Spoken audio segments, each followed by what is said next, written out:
तो ज़्यादा समय नहीं गवाते हैं और वीडियो स्टार्ट करते हैं। वीडियो के थंबनेल से आप समझ ही गए होंगे कि आज हम किस बारे में बात करने वाले हैं। जी हाँ, आज हम बात करने वाले हैं कि अगर आप मेडिसिनल केमिस्ट्री में एम फार्मा करते हैं तो उसके बाद आपके पास क्या जॉब अपॉर्चुनिटीज़ होती है, मतलब आप कहाँ पर जॉब कर सकते हैं।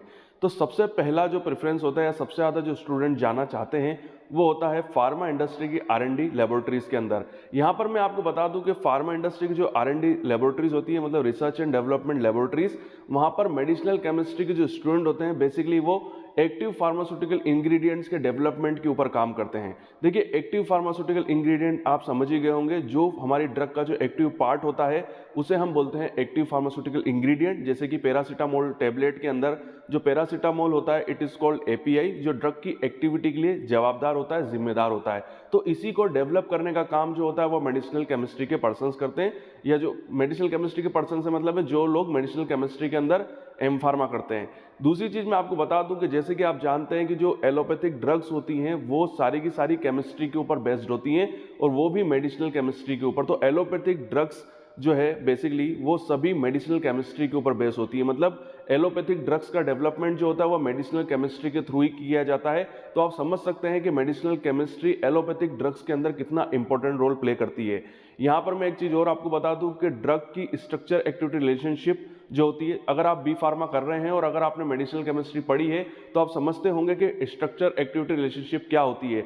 ड्रग्स बेसिकली फंक्शनल ग्रुप का एक स्ट्रक्चर होती है और उस स्ट्रक्चर के बेसिस पे ही हम ड्रग की एक्टिविटी को डिटरमाइन करते हैं। ड्रग एक्टिविटी रिलेशनशिप के अंदर हम ड्रग का जो केमिकल स्ट्रक्चर होता है उस स्ट्रक्चर के अंदर अलग अलग फंक्शनल ग्रुप को ऐड करते हैं या अलग अलग फंक्शनल ग्रुप उसमें से हटाते हैं, मतलब ऐड करना और हटाना, और उसके थ्रू हम ये चेक करते हैं कि इन ड्रग के फंक्शनल ग्रुप को जोड़ने से और हटाने से ड्रग की एक्टिविटी में क्या इफेक्ट आ रहा है। और यही काम जो होता है वो मेडिसिनल केमिस्ट्री के पर्सन्स करते हैं जब वो किसी एपीआई को डेवलप करते हैं। क्योंकि मैं आपको बता चुका हूं कि हमारी जितनी भी ड्रग्स होती है या मेडिसिनल ड्रग्स होती हैं वो बेसिकली एक फंक्शनल ग्रुप का स्ट्रक्चर होती हैं और उसी से उसकी एक्टिविटी डिसाइड होती है। तो यहां पर मैं अपनी बात को समराइज करता हूं और आपको बताने की कोशिश ये कर रहा हूं, अगर आप मेडिसिनल केमिस्ट्री के अंदर एम फार्मा करते हैं और अगर आप फार्मास्यूटिकल इंडस्ट्री के R&D मतलब रिसर्च एंड डेवलपमेंट लेबोरेटरीज के अंदर काम करेंगे तो वहां पर आपको नए नए एपीआई को डेवलप करने का मौका मिलेगा। साथ ही साथ उन एपीआईज के अंदर अलग अलग स्ट्रक्चर एक्टिविटी रिलेशनशिप चेक करने का आपको मौका मिलेगा, मतलब आपको वहां पर काम करना है। साथ ही साथ अगर कोई ड्रग मार्केट के अंदर किसी टाइप का adverse effect side effect show कर रही है तो वो क्यों कर रही है वो भी आप उस बात का पता लगाने का काम भी आपके ऊपर ही होता है। मतलब अगर कोई भी ड्रग अगर मार्केट के अंदर मतलब वो अगर मार्केट में सेल होने के लिए जाती है और पेशेंट उसको लेता है और पेशेंट को कोई साइड इफेक्ट अगर उसको दिखाई दे रहे हैं तो वो साइड इफेक्ट क्यों हो रहे हैं, उसका रीजन क्या है, ये सारा पता लगाने का काम जो होता है वो मेडिसिनल केमिस्ट्री से जो जुड़े हुए लोग होते हैं वो लोग करते हैं। यहाँ पर एक और इम्पोर्टेंट चीज कि जो इंडस्ट्रीज एपीआई प्रोडक्शन करती हैं, जी हाँ, भारत के अंदर दो टाइप की फार्मास्यूटिकल इंडस्ट्रीज हैं।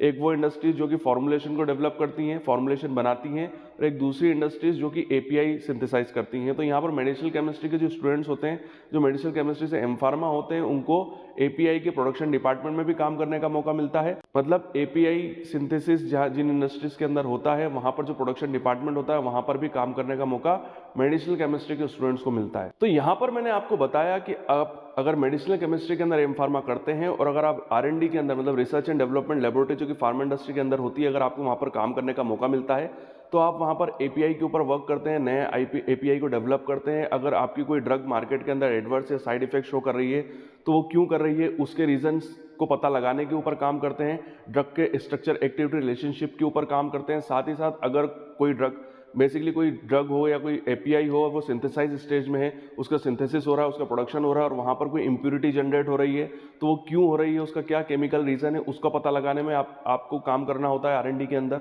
उसके अलावा अगर कोई मार्केट के अंदर कोई एपीआई सेल हो रहा है, पहले से ही मार्केट के अंदर वो एपीआई सेल हो रहा है, तो उस एपीआई मतलब एक्टिव फार्मास्यूटिकल इंग्रेडिएंट्स के ऊपर आपको और भी काम करना होता है, उससे रिलेटेड और भी जानकारियां निकालनी होती है, उसका केमिकल नेचर आपको पता करना होता है। तो शॉर्ट में आपको बताने की कोशिश बस ये कर रहा हूं कि तो यहाँ पर आपको एक बात समझनी होगी कि अगर फार्मास्यूटिकल इंडस्ट्री के अगर रिसर्च एंड डेवलपमेंट लेबोरेटरीज के अंदर अगर आपको काम करने का मौका मिल रहा है तो आपको वहाँ पर एपीआई एक्टिव फार्मास्यूटिकल इंग्रेडिएंट के ऊपर काम करना होता है। उसके अलावा जो दूसरा ऑप्शन होता है वो होता है एकेडमिक्स। एकेडमिक्स मतलब टीचिंग। जैसे ही आप एम फार्मा कर लेते हैं वैसे ही आप किसी भी फार्मेसी कॉलेज के अंदर बी फार्मा को पढ़ाने के लिए एलिजिबल हो जाते हैं। एक इंपॉर्टेंट चीज ये है कि मेडिसिनल केमिस्ट्री के जो कैंडिडेट होते हैं जो एम फार्मा करते हैं मेडिसिनल केमिस्ट्री के अंदर, अकॉर्डिंग टू पीसीआई किसी भी कॉलेज के अंदर कम से कम 5 मेडिसिनल केमिस्ट्री के फैकल्टी होना जरूरी है, क्योंकि आप जानते हैं कि मेडिसिनल केमिस्ट्री फार्मा के अंदर कितनी इंपॉर्टेंट ब्रांच होती है। तो उसी वजह से यहाँ पर पीसीआई के रूल और रेगुलेशन के हिसाब से किसी भी फार्मेसी कॉलेज में जिसकी स्ट्रेंथ 60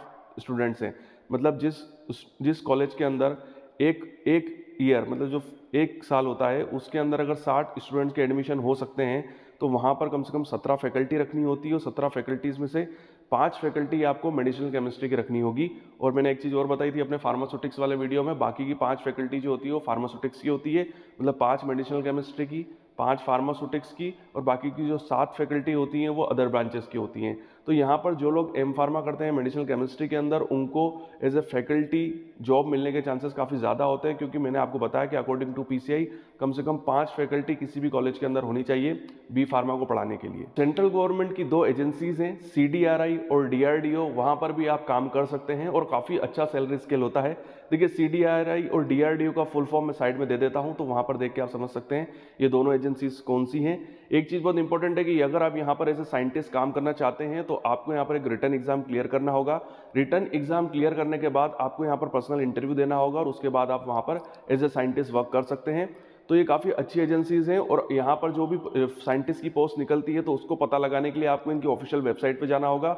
वहाँ पर जब भी साइंटिस्ट की पोस्ट निकलती है तो वहाँ पर उसकी जानकारी दी जाती है। उसके अलावा फार्माकोपियल कमीशन जो कि इंडियन फार्माकोपिया के ऊपर काम करता है, उसको डेवलप करता है, जिसका हेडक्वार्टर जो है वो गाजियाबाद के अंदर है। तो उसके लिए भी फार्माकोपिया कमीशन में वर्क करने के लिए भी समय समय पर वो रिक्वायरमेंट और वांट्स निकलती रहती। आप फार्माकोपियल कमीशन की जो ऑफिशियल वेबसाइट है वहाँ पर जाके आप पता लगा सकते हैं। तो जब भी वहाँ पर वांट्स निकलती हैं तो वहाँ पर इन्फॉर्म कर दिया जाता है और वहाँ पर जाकर आप फॉर्म को फिलअप करके वहाँ पर भी आपको रिटन एग्जाम क्लियर करना होगा वाया पर्सनल इंटरव्यू के थ्रू, फिर वहाँ पर आपका सिलेक्शन होता है। एक चीज़ बहुत इंपॉर्टेंट है जो कि मैं आपको एक टिप देना चाहता हूँ कि मेडिसिनल केमिस्ट्री के अंदर जो मेरा एक ऑब्जर्वेशन रहा है कि जो लोग मेडिसिनल केमिस्ट्री के अंदर एम फार्मा करते हैं उनका गवर्नमेंट फार्मासिस्ट में सिलेक्ट होने के चांसेस काफ़ी ज़्यादा होते हैं। वही नहीं, ड्रग इंस्पेक्टर की जो एग्जाम होती है उसमें भी सिलेक्शन होने के चांसेस काफ़ी ज़्यादा होते हैं।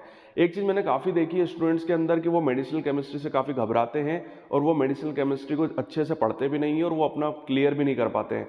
जबकि जो गवर्नमेंट एग्जाम्स जो होती हैं, गवर्नमेंट फार्मासिस्ट की जो भी एग्ज़ाम होती है वहाँ पर मेडिसिनल केमिस्ट्री से रिलेटेड काफ़ी बड़ा पार्ट पूछा जाता है। तो जिन लड़कों का जो भी स्टूडेंट हैं, चाहे गर्ल्स हो या बॉयज़ हो, उनका मेडिसिनल केमिस्ट्री वाला पार्ट क्लियर होता है तो वो उन एग्ज़ाम्स में काफ़ी अच्छा स्कोर करते हैं और उनके सिलेक्शन के चांसेस भी काफ़ी बढ़ जाते हैं।